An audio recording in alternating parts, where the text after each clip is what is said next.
And let's stay in Taipei, where we can speak to Asia political risk analyst Ross Feingold.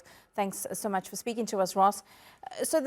There's long-standing tensions, we know, of course, between China and Taiwan. But with the drills we've seen over the last 2 days, is there anything here to be more concerned about than before?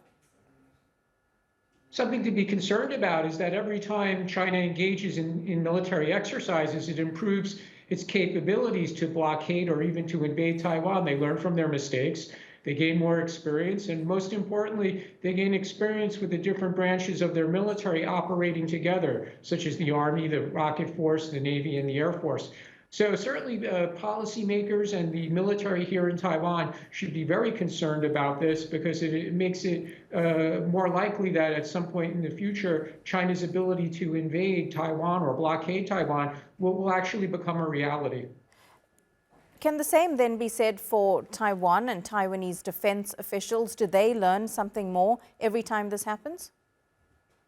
Certainly Taiwan learns from it, but another aspect to keep in mind is that every time China has large-scale military exercises near Taiwan, it puts an enormous strain on Taiwan's military, because they have to respond too. They have to put their aircraft in the air, they have to put their ships to sea. It is a smaller military than China's, and it puts stress on the equipment. It puts a stress on the men and women in Taiwan's military. It costs a lot of money to respond to Taiwan's activities. So it's also a way to wear Taiwan down.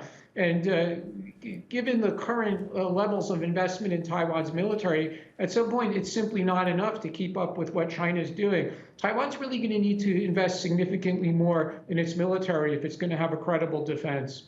And where could that investment possibly come from? Could Taiwan afford to invest more, or would they need help from allies like the United States?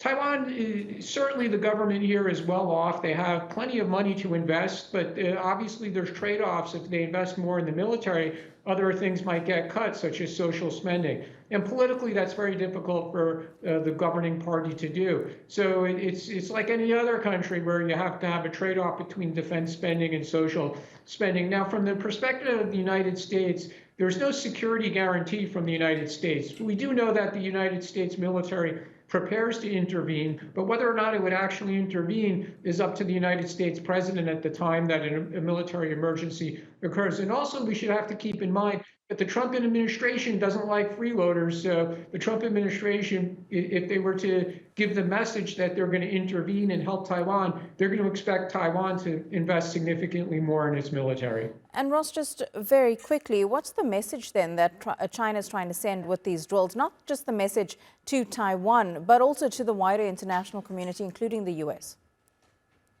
Certainly, they're sending a message that they don't like this high-profile interaction between Taiwan and other countries, whether it's the United States, Japan, Western European countries. They don't like how these countries keep mentioning Taiwan in joint statements and emphasizing no change to the status quo. So the activities that make Taiwan appear to be a sovereign country is really what angers China, and they don't like to see more and more of those kinds of activities. And that's why they launch these military drills, because they hope that Taiwan would at some point say to other countries, thanks, but no thanks, we'd rather keep a lower profile.